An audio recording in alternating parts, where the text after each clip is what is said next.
Okay, cool. If any more folks jump in later, they're definitely most welcome.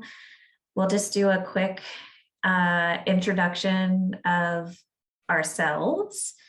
So I'm Nicole Murphy. I'm the Community Engagement Coordinator at the Gephardt Institute.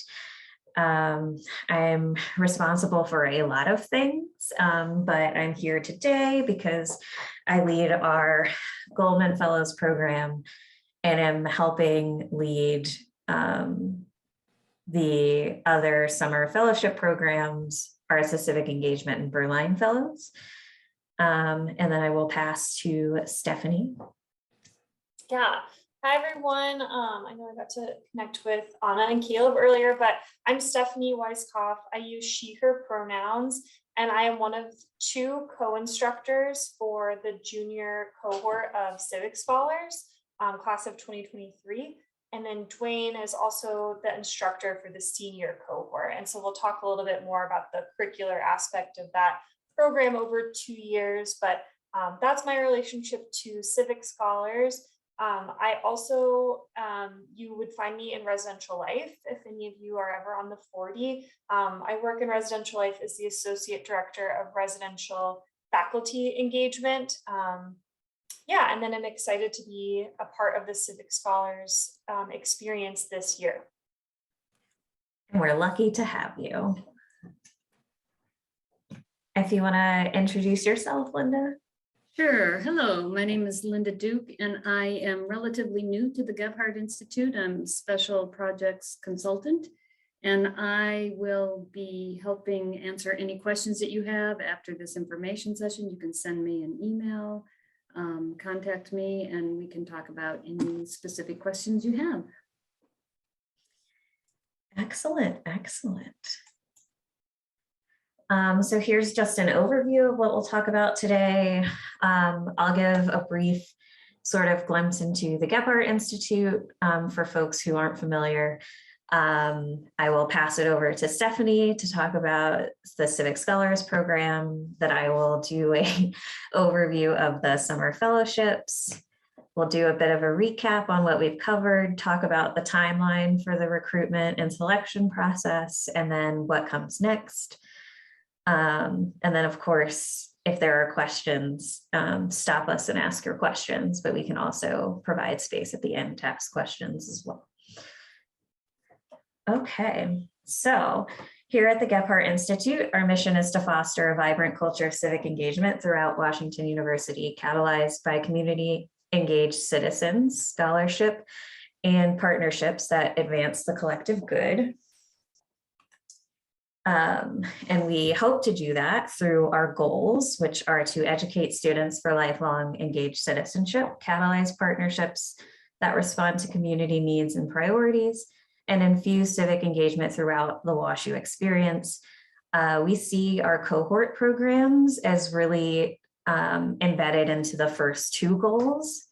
We hope that our students who come through these programs learn more about themselves and their roles in community, and the ways in which that they can continue to be engaged. And we hope that through the programs, we are connecting with community organizations and community members in specific to our context, St. Louis, and helping to advance priorities that they have.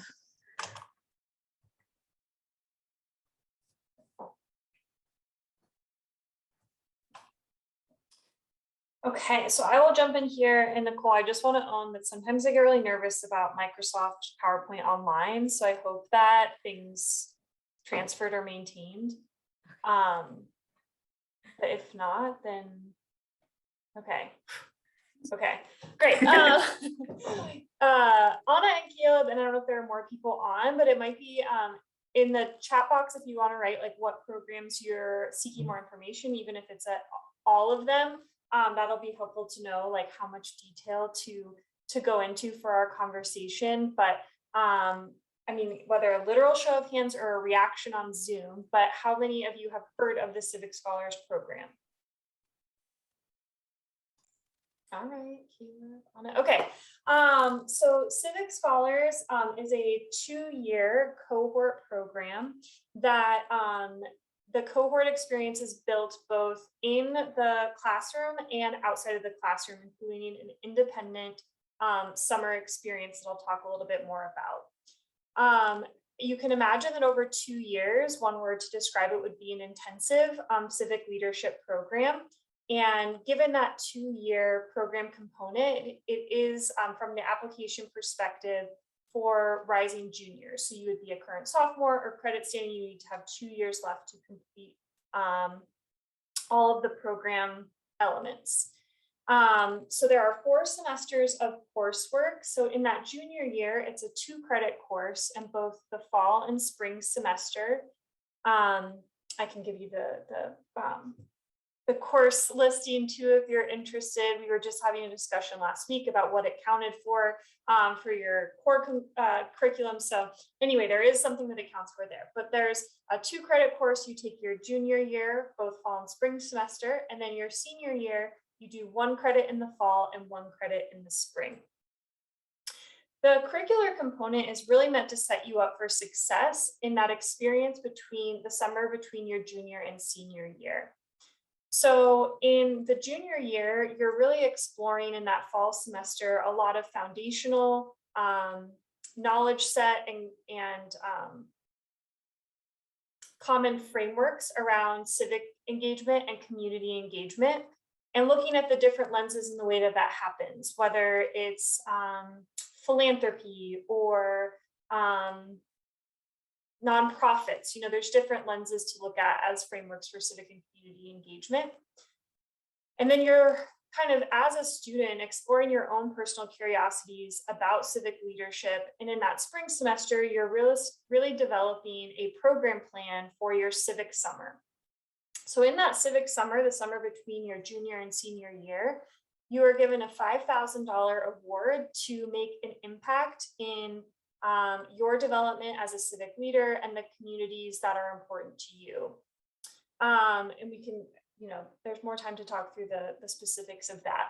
But that's sort of the arch of the 2-year experience. Is you have your junior year of sort of foundational information, and then you're constructing what your civic summer will be. That summer will be spent, you know, experiencing your civic summer, and you come back your senior year and you're sort of making sense of what you did. What were the lessons learned? How have I grown? What has it taught me about my own definition and understanding of civic and community engagement?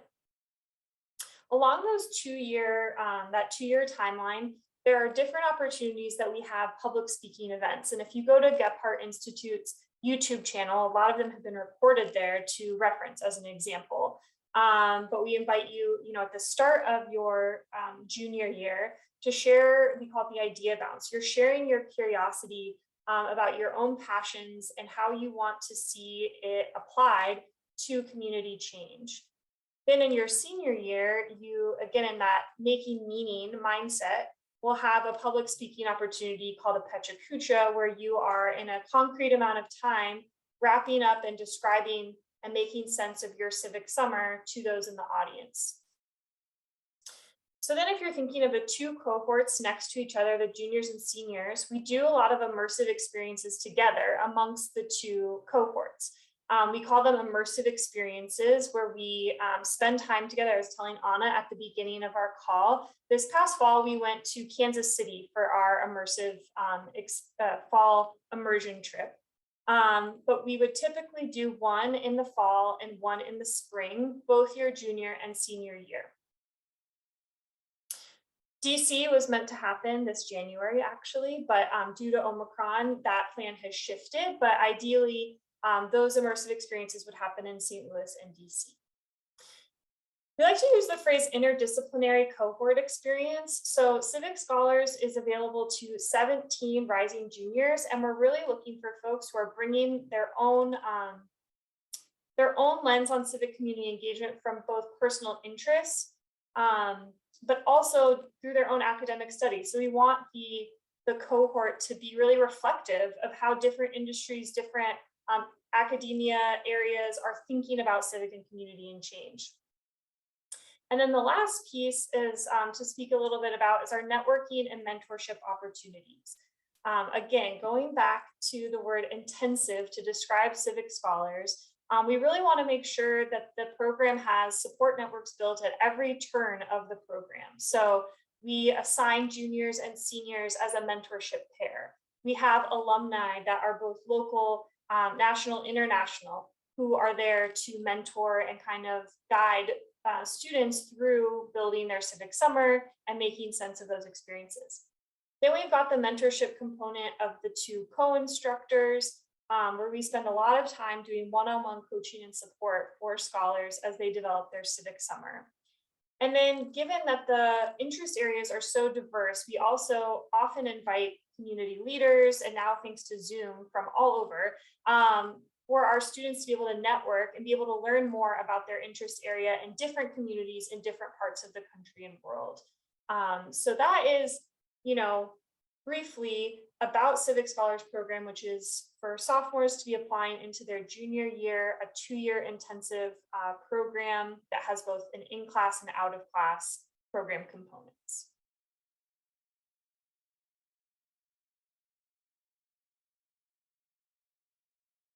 Okay, things to know.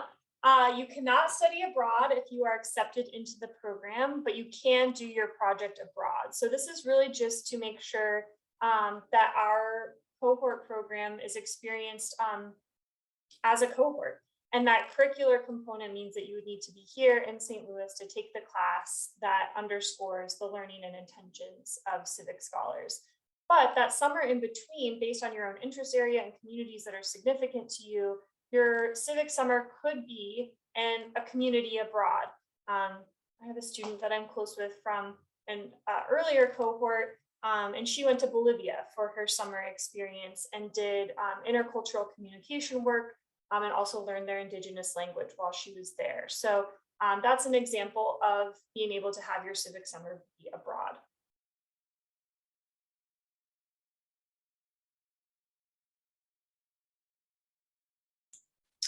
Thanks. Thanks, Stephanie. So now we'll talk about the St. Louis Summer Fellowships, which again include Arts to Civic Engagement, Berline Fellows, and Goldman Fellows. We'll start by talking about Goldman Fellows. So this is not a 2-year commitment, but it is an intensive commitment for about 6 months. We would describe it as an accelerated career development opportunity. And unlike Civic Scholars, which you would have to be a rising junior, this is for all continuing undergraduate students. So we help you in finding and securing a summer internship in St. Louis that would otherwise be unpaid. And then we provide you with a $5,000 stipend to support you whilst you complete your internship hours. And so a key component of the fellowship is your internship hours.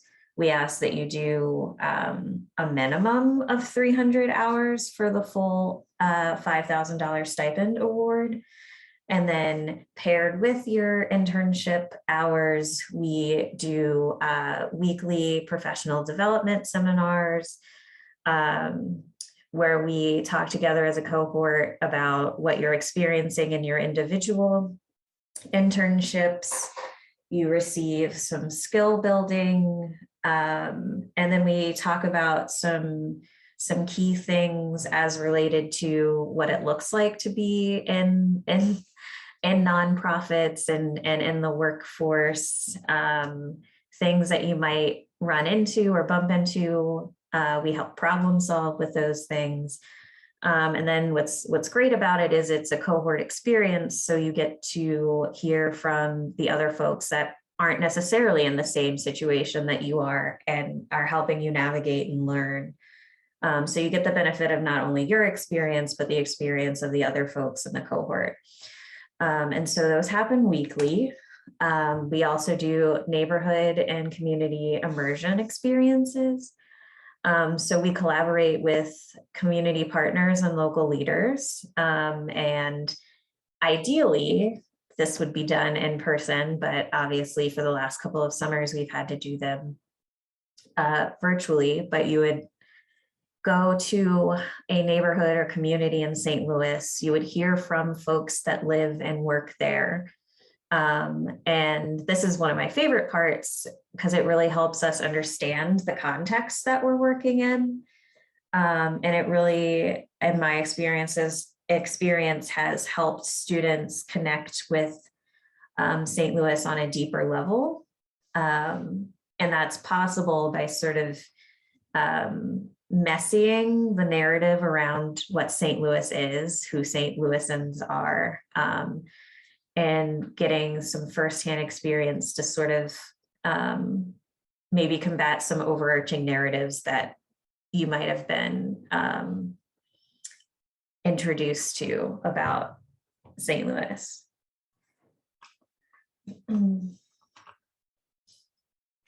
So I can talk to you a little bit about some sample things that folks have done. What's great about Goldman also is that you get to choose where you work and who you partner with. We don't prescribe that for you. So Brandon Perez was a fellow this past summer, and he worked with Creative Exchange Lab, specifically on their East St. Louis project called Our Town, where he was mapping important cultural landmarks from transcribed interviews with the poet laureate of East St. Louis. Ronnie Williams worked with Pathways for Independence, so worked with folks with complex cognitive disabilities and assisted in the research and design of events and provided social support to their program participants. And then Priya Mather worked at The Spot, which is a clinic that primarily focuses on youth and younger adults. Their target population is for folks, for LGBTQIA folks. And then one of her major projects was helping with data analysis for their PrEP program. So looking at how their clients were and were not moving through the program for the preventative HIV medication.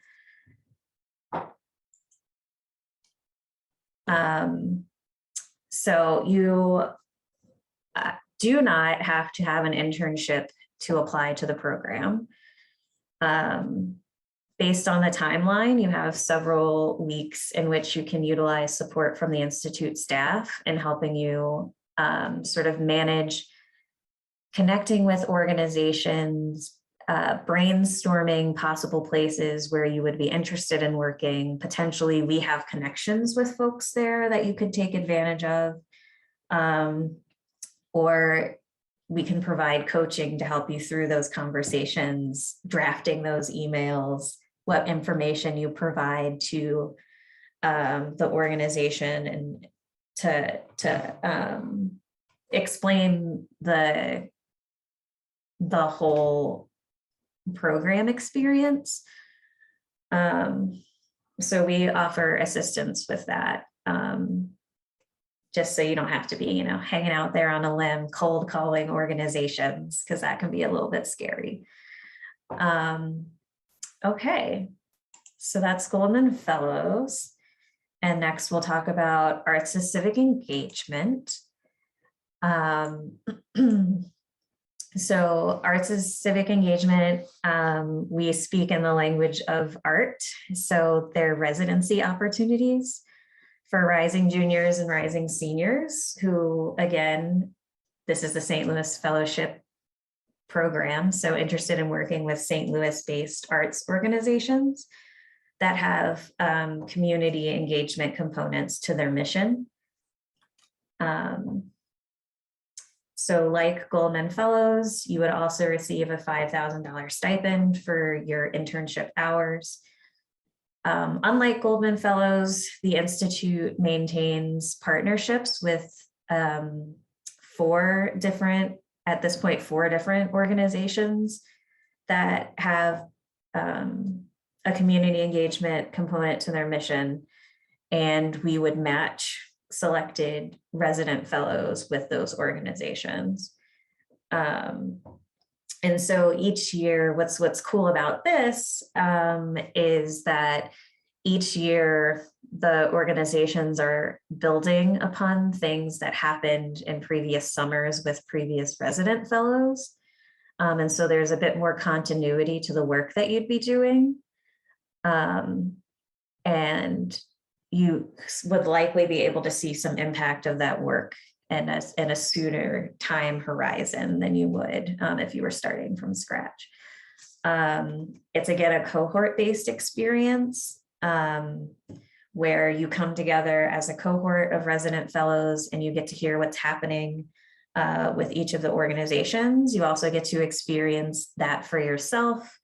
I know in past years, they tend to have seminars where they visit each of the organizations or the partners from the organizations come and talk.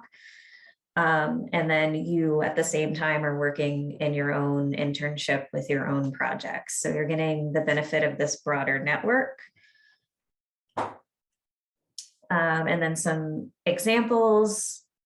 We work with the Griot Museum of Black History. And so we had a fellow, Rob, who worked with the Griot, and one of the major projects that happens on the timeline of the program that I believe every fellow has worked with, at least in some capacity, has been their Juneteenth show. So the Griot puts on a Juneteenth event and show, and there's sales of art that happens, and it's really neat.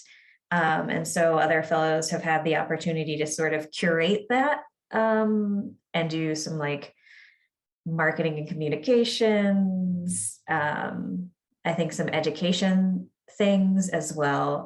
So that's an excellent opportunity that the Griot has had every summer. Again, that would just be part of what you were doing because it happens to fall in the timeline of our program.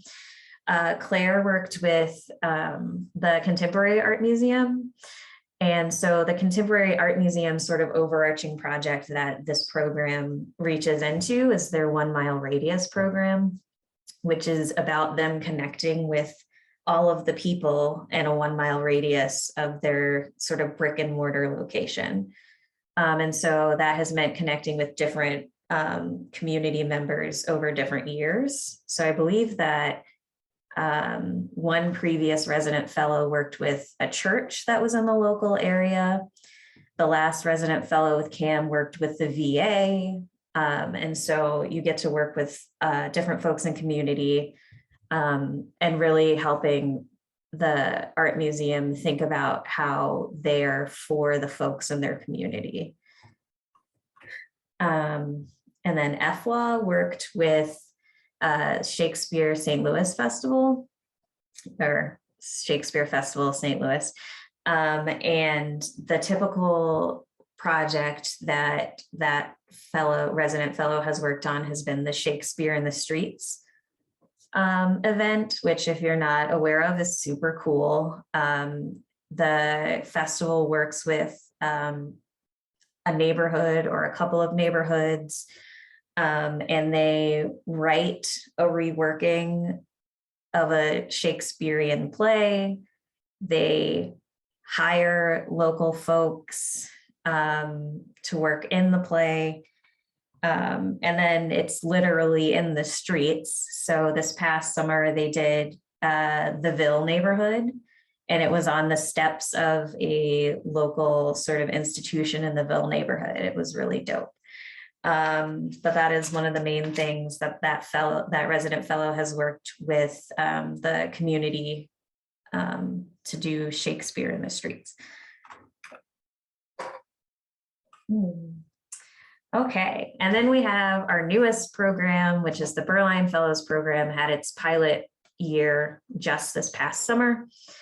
So it works to support the infrastructure of equity and access in Alzheimer and dementia care, and works particularly with some pillars of the association. So the care and support team, the concern and awareness, and the public policy team. at the Alzheimer's Association. Not sure why that happened. At the Alzheimer's Association of Greater St. Louis chapter. So some things that folks can expect as a part of that opportunity is to stimulate dialogue, mentorship, and a capacity for action around innovation between the intersection of civic engagement and neuroscience. Cultivate a lifelong commitment to civic engagement while strengthening networks between students, researchers, and civic leaders in St. Louis that are working on eradicating Alzheimer's and all of their dementia.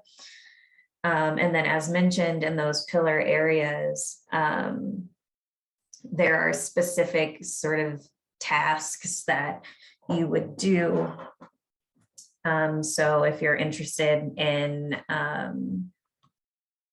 the care and support team, that is, goodness gracious, that is working with community and with community education around Alzheimer's and dementia.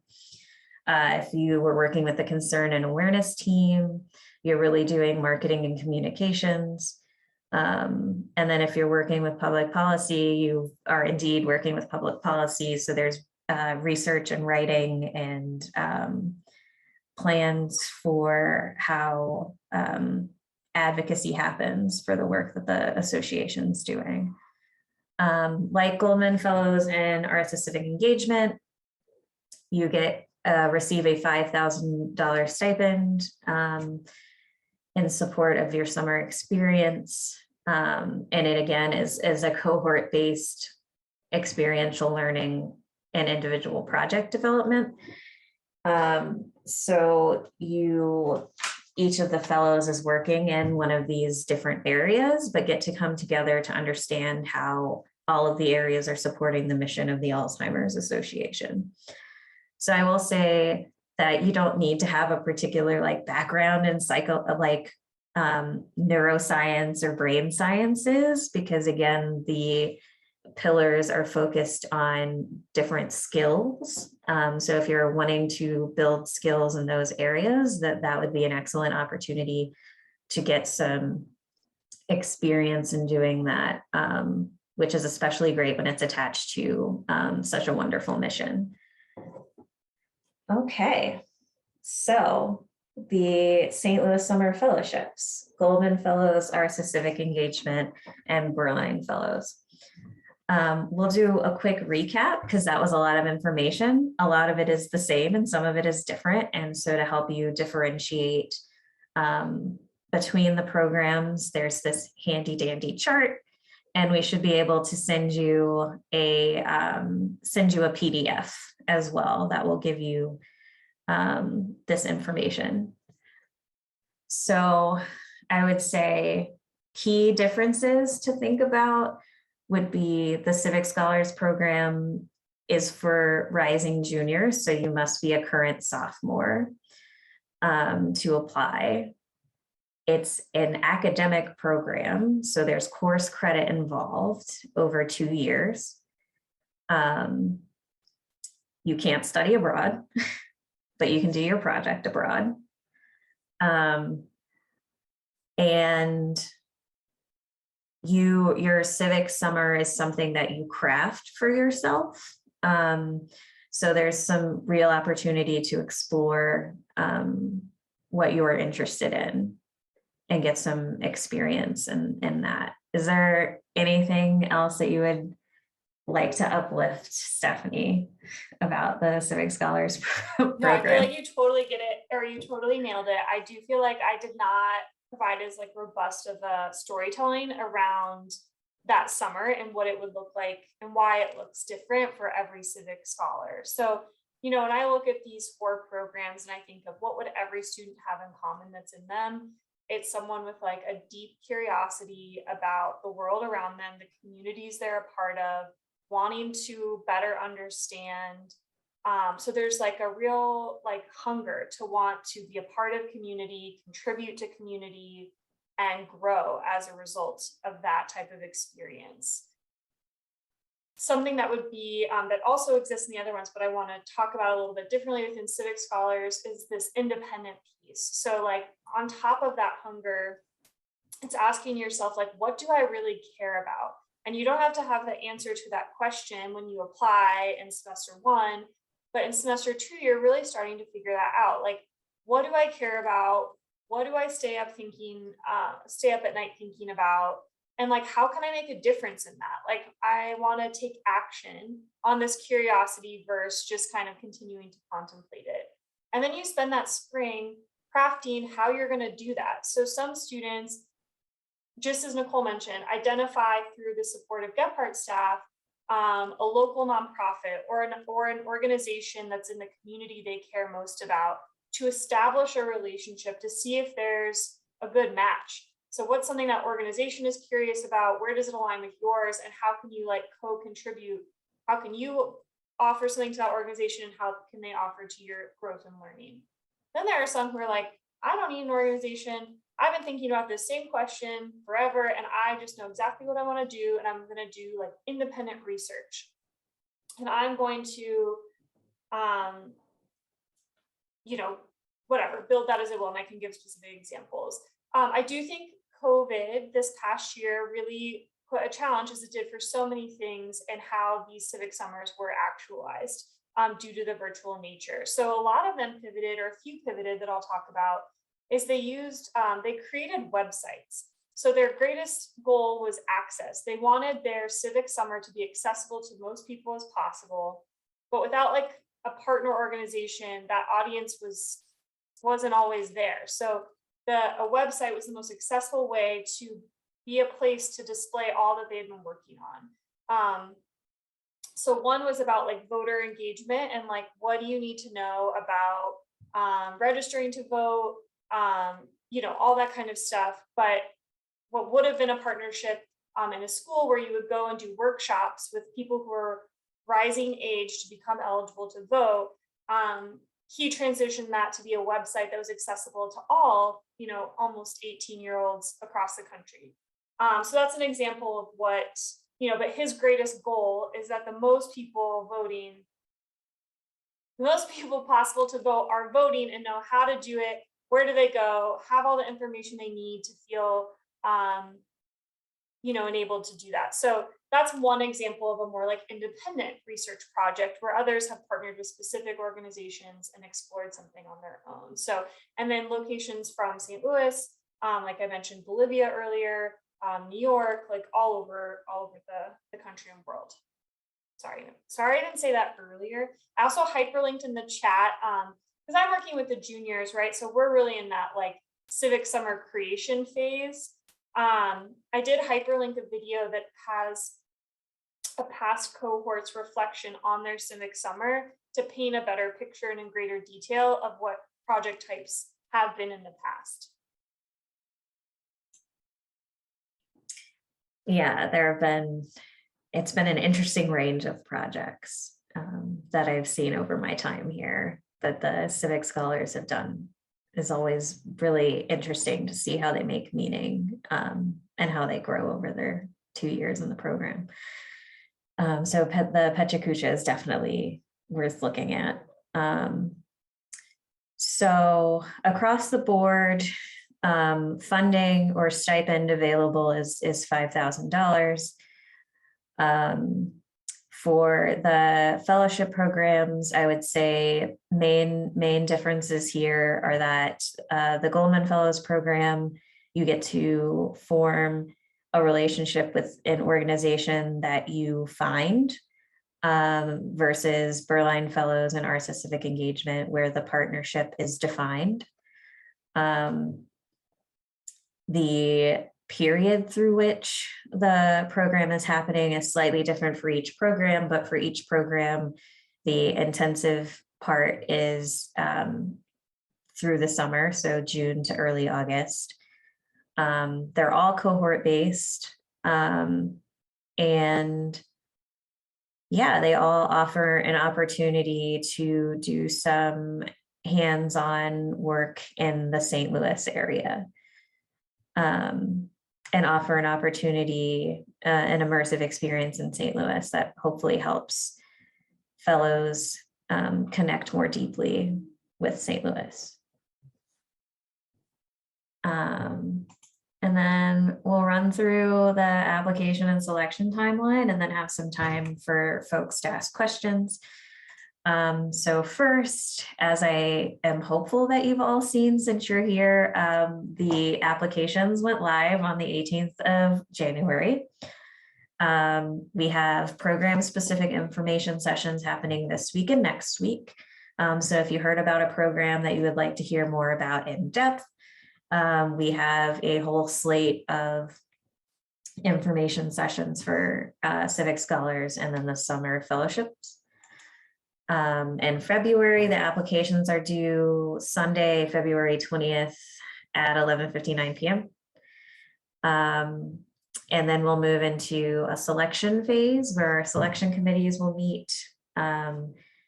There will be interviews offered to some candidates, and those interviews will happen in March, specifically the 3rd, the 4th, and the 5th. And then notifications on whether or not you were accepted into a program would happen on the 16th of March. Okay, yeah, so for next steps, attend one of those program-specific information sessions. You can go to our website to read more about each of the programs. Thanks for the link in the chat, Stephanie. Again, I would recommend reviewing some of the videos that have been uploaded from past cohorts. And then connect with previous scholars and fellows or Institute staff. So any of the folks from the Institute or Institute adjacent in this information session now are able to field your questions via email or in person whenever y'all are allowed to be in person. As a part of the program-specific information sessions, we hopefully will have previous or current fellows or scholars available to answer any questions that you would have about the experience from that perspective. And then we're going to throw a lot of dates at you. These are the dates for the information sessions. And then we also offer drop-in sessions. So for folks who are working on their applications and they want to get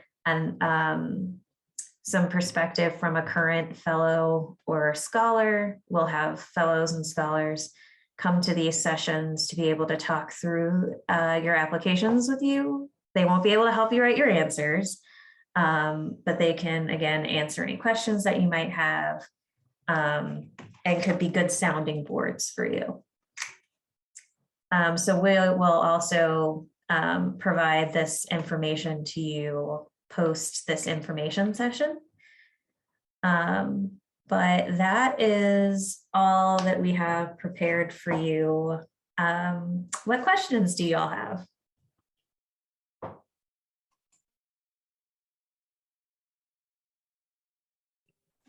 I had a quick question about the other information sessions. So I'm interested in the Goldman Fellows, but I'm unable to make it to the other specific information sessions because of my classes and stuff. So where will the recordings be posted? Will those be on the website, or should I reach out to someone to get recordings for those Zooms? Yeah, so once they've been recorded and uploaded, they should be linked to the cohort application hub page. And you should, be able to find them linked under the section that says information sessions.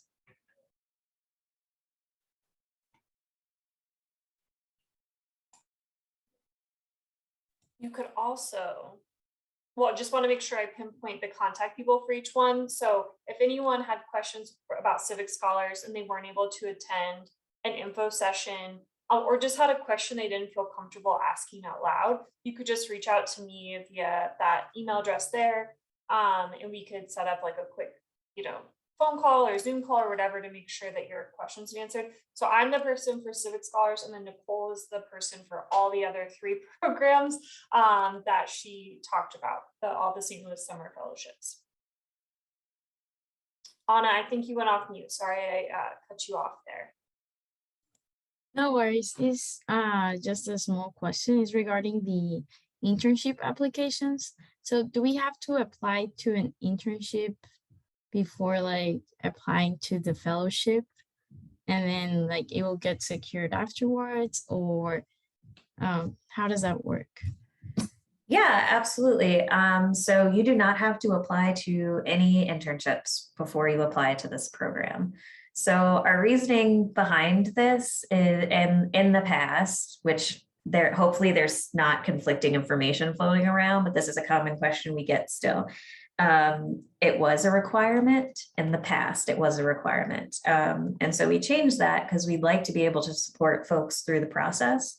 But also when folks are accepting internships with some of these organizations that might not be able to provide monetary compensation for their time, we don't want to set it up to where students can only participate in the internship if they also receive the fellowship.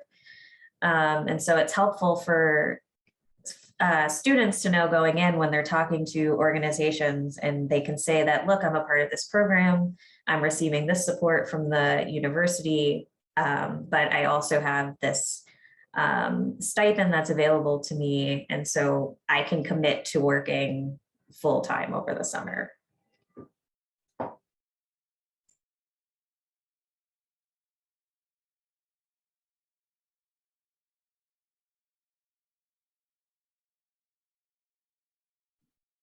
Any other questions? And there are also, at least for Civic Scholars, I know there is, Nicole can confirm if this is true for the other ones, but you could also look at the website and see it should list current students involved with these programs. So like maybe you know of one through a student group you're involved with, or some community you're a part of. And I know that students would be so happy to respond to like a one-on-one outreach about sharing more about their experience, or supporting you as you consider. Yeah, that's a great point, Stephanie. Yeah, so all of the programs should have on their individual pages who has been a part of the program in the past or is currently a part of the program.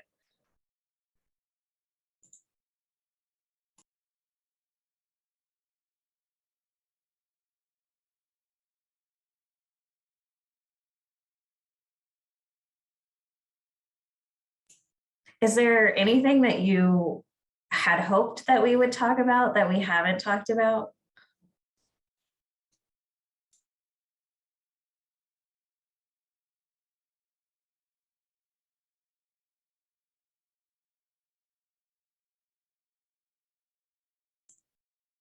Okay, well, thank you both for joining us. I'm really excited for this whole new season of these programs. I am glad that you're interested, and we will follow up with some of the information that we shared today in a more digestible sort of format.